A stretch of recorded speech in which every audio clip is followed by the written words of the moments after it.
This is Mike Lee for E&E News. In 2006, shale gas drilling was relatively new and it was largely confined to Texas. New technology like fracking made it possible to drill for oil and gas in places that had been unreachable. Some of the best spots in the Barnett Shale gas field were thought to be directly underneath urban neighborhoods in Fort Worth.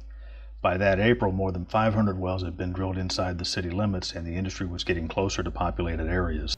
When we found that it could be done citywide in an urban area, your quality of life in the city, industrial traffic, all of the things that go along with a healthy lifestyle would be impacted in some way. On April 22, 2006, a crew was working on a gas well just outside the city limits when something went wrong.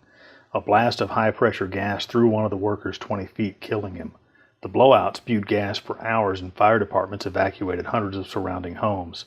I think it helped encourage more information to come out of the meetings that were going on to discuss this issue in general, that it wasn't just about the money. There was definitely a safety concern. By 2007, shale drilling had begun to spread around the country. Many communities had to cope with the same issues as Fort Worth, including traffic, pollution, and the possibility of accidents.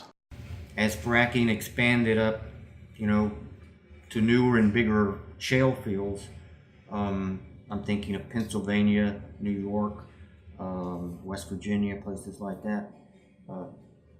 People up there had nowhere else to look but to Fort Worth because it was unprecedented. It was the first time it had happened here in Fort Worth.